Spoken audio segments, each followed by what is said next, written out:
हैदराबाद में गंजेपन का इलाज करने का दावा करने वाले एक इंस्टाग्राम इन्फ्लुएंसर को पुलिस ने गिरफ्तार कर लिया। सूर्यापेट जिले के राजा नायक तांडा से ताल्लुक रखने वाला हरीश मुतासिर अफराद को गंजे सरों पर दोबारा बाल उगाने का वादा किया। सोशल मीडिया पर इश्तिहार दिए गए जिसमें दावा किया गया कि वो गंजे सरों पर दोबारा बाल उगाएगा। इस खुसूस में उसने एक ऐप भी तरतीब दी। उस पर भरोसा रखने वाले लोग 23 अप्रैल को बड़ी तादाद में उसके पास पहुंचे। उसने हर एक से 1000 रुपए जमा किए और उन्हें तेल और शैम्पू की बोतलें दी। मुख्तलिफ वजूहात की बिना पर बालों के झड़ने वाले लोग दोबारा बालों की उम्मीद के साथ उसके पास पहुंचे। हरीश और उसके साथियों ने लोगों को अपने सरों पर तेल और शैम्पू लगाने का तरीका दिखाया। जब लोग सैकड़ों की तादाद में पहुंच गए तो मुकामी लोगों ने पुलिस से शिकायत की। उपल पुलिस ने मौके पर पहुंचकर हरीश को हिरासत में ले लिया और उससे पूछताछ की जा रही है।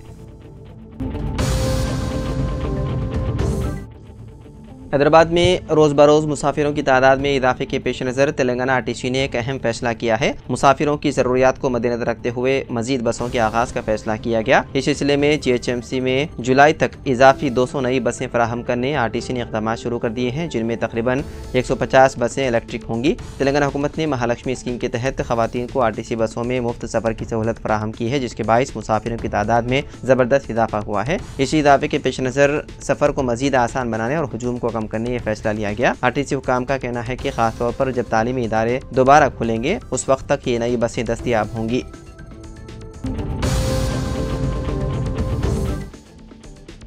हैदराबाद में नलों पर गैर कानूनी तौर पर लगाई गई 700 मोटरें की गई जब्त। हैदराबाद में ज़ेर ज़मीन पानी की सतह तेजी से कम होती जा रही है, जो खतरे की घंटी है। बोरवेल्स खुश्क हो रहे हैं और तकरीबन 40 इलाकों में बड़े पैमाने पर गैर कानूनी तौर पर मोटरें नस्ब करके पानी चोरी किया जा रहा है। इसी वजह से दीगर इलाकों को पीने के पानी की फराहमी में मुश्किलात पेश आ रही है। नलों पर मोटर्स लगाते हुए की जा रही पानी की चोरी पर काबू पाने वाटर वर्क्स बोर्ड ने खुसूसी मुहिम का आगाज़ किया।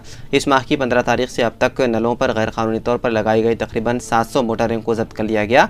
इस खुसूसी मुहिम में निचली सतह के ओहदेदारों से लेकर आला ओहदेदारों तक तमाम ने हिस्सा लिया। वाटर वर्क्स बोर्ड के मैनेजिंग डायरेक्टर अशोक रेड्डी ने भी गुज़िश्ता दिनों मुख्तलिफ इलाकों में अचानक मुआयने किए। इंतजामिया ने कहा कि अगर सबको पीने का पानी फराहम करना है तो गैर कानूनी सरगर्मियों के खिलाफ सख्त कार्रवाई नागज़ीर है। तेलंगाना के कुतुबलापुर पेट बशीराबाद इलाके में एक नौज़ायदा बच्चे की नाश को कचरे में फेंक दिया गया। नामालूम अफराद ने यह हरकत की। इस नौज़ायदा बच्चे की नाश को देखकर मुकामी अफराद ने फौरी तौर पर पुलिस को इत्तला दी, जिसके बाद पुलिस ने जाए वक़्फ़ पर पहुंचकर नौज़ायदा की नाश पोस्टमार्टम के लिए अस्पताल भेज दिया। पुलिस ने इस सिलसिले में मामला दर्ज करके तहक़ीक़ात शुरू कर दी। पुलिस इलाके में नस्ब CCTV फुटेज की जाँच कर रही है ताकि कसूरवार को पकड़ा जा सके। तेलंगाना के डायरेक्टर जनरल ऑफ पुलिस यानी कि DGP डॉक्टर जितेंद्र ने कहा है कि रियासत में इस वक्त तकरीबन 230 पाकिस्तानी शहरी मुकीम हैं, जिनमें से 199 अफराद लॉन्ग टर्म वीज़े पर हैं। उनमें से कई अफराद के पास सिफारती या सरकारी पासपोर्ट मौजूद हैं और उन्हें मरकज़ी वज़ारत दाखिला की हिदायत के मुताबिक इस्तिश्ना हासिल है। DGP ने एक खानगी TV चैनल को दिए गए इंटरव्यू में कहा कि लॉन्ग टर्म वीज़ा रखने वाले अफराद पर मुल्क छोड़ने की हालिया हिदायत का इतलाक़ नहीं होता, जबकि 32 पाकिस्तानी शहरी जो शॉर्ट टर्म वीज़ा पर यहाँ मुकीम हैं उन्हें लीव इंडिया नोटिस जारी की जा रही है। उन्होंने बताया है कि उन अफराद को 27 अप्रैल तक हिंदुस्तान की सरहद पर पहुँच जाना होगा और उनकी सहूलत के लिए अटारी सरहद 30 अप्रैल तक खुली रहेगी। 27 अप्रैल के बाद ऐसे अफराद के वीज़े मुअत्तल कर दिए जाएंगे। ताहम मेडिकल वीज़े पर मौजूद अफराद को 29 अप्रैल तक की मोहलत दी गई है। उन्होंने वाज़ेह किया है कि अगर कोई शहरी उन्हें अहकामात की खिलाफ वर्जी करेगा तो उसके खिलाफ फॉरेनर्स एक्ट और इमिग्रेशन एक्ट के तहत कानूनी कार्रवाई की जाएगी। DGP के मुताबिक ज़्यादातर पाकिस्तानी शहरी हैदराबाद, साइबराबाद और अच्छाकुंडा पुलिस कमिश्नरेट के हुदूद में मुकीम हैं, जबकि चंद अफराद ज़िले निज़ामाबाद में भी रिहाइश पजीर हैं। वाज़ेह है कि हाल ही में मरकज़ी वज़ीर दाखिला अमित शाह की जानिब से रियासतों को हिदायत दी गई थी कि मुल्क भर में मुकीम पाकिस्तानी शहरियों की निशानदही करते हुए उनके वीज़ा स्टेटस की जाँच की जाए। उसके बाद तेलंगाना पुलिस ने तेज़ी से कार्रवाई करते हुए तमाम मुतालिका पाकिस्तानी शहरियों को नोटिस जारी करना शुरू कर दी है।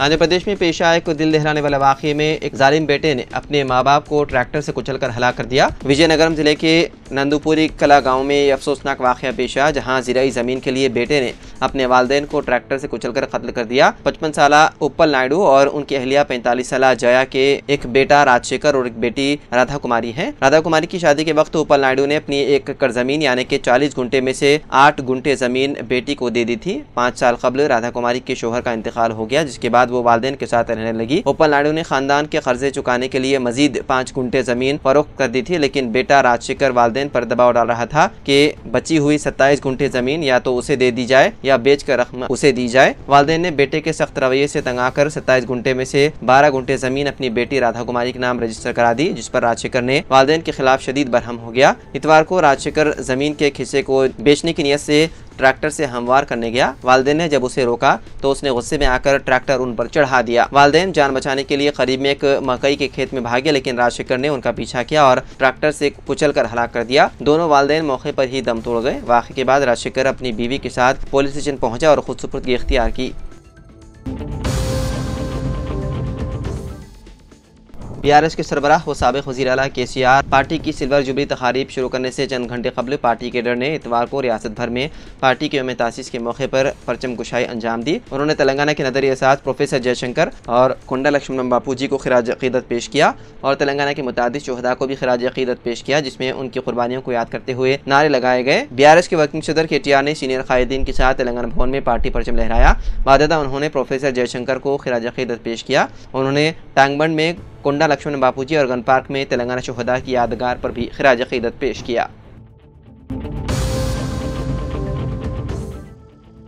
हैदराबाद सेंट्रल यूनिवर्सिटी में पेश आए एक ताज़ा वाक़े में एक और हिरन जख्मी हो गया।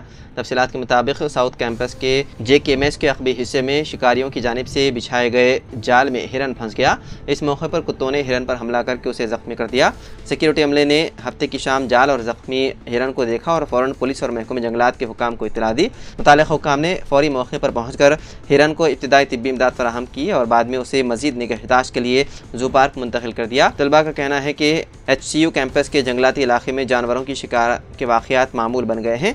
तलबा ने हुकूमत से मुतालबा किया है कि यूनिवर्सिटी कैंपस के अतराफ सिक्योरिटी सख्त की जाए ताकि ऐसे अफसोसनाक वाक़या याद ना हो सके। खलीजी बंगाल में हवा के दबाव में कमी की वजह से तेलंगाना के कई हिस्सों में 27 अप्रैल को बारिश का इम्कान है। महकमा मौसमियात ने तेलंगाना के कई अदला में बारिश, गरज चमक, तेज हवाओं और बिजली गिरने के इम्कान से खबरदार किया है। IMD ने कई अदला के लिए ऑरेंज अलर्ट भी जारी किया, जिसमें 50 से 60 किलोमीटर फी घंटे की रफ्तार से तेज हवाओं के साथ मूसलाधार बारिश का इंतबाह दिया गया है। महकमा मौसमियात ने अदला पेद्दापल्ली, जयशंकर, भोपालापल्ली, मुलुग, भद्रादरी, कोत्तागुड़म और खम्मम के लिए ऑरेंज अलर्ट जारी करते हुए अवाम को चौकन्ना रहने का मशवरा दिया। दूसरी तरफ अदला आदिलाबाद, कोमरम भीम, आसिफाबाद, निर्मल, निजामाबाद, जगतियाल, मंशिरियाल, कामारेड्डी, राजन्ना, सिरसल्ला, करीमनगर, यादाद्री, भोनगिर, महबूब नगर के लिए येलो अलर्ट जारी किया। उन अदला में 40 से 50 किलोमीटर फी घंटे की रफ्तार से हवाओं के साथ बारिश होने का इम्कान है। महकमा मौसमियात ने हैदराबाद के अलावा उसके अतराफ व कनाफ के अदला में भी बारिश होने के इम्कान का इजहार किया है। अदला, हैदराबाद, संगारेड्डी, वकाराबाद, रंगारेड्डी, यादाद्री, भोनगिर में बारिश होने की पेशकियाशी की गई है।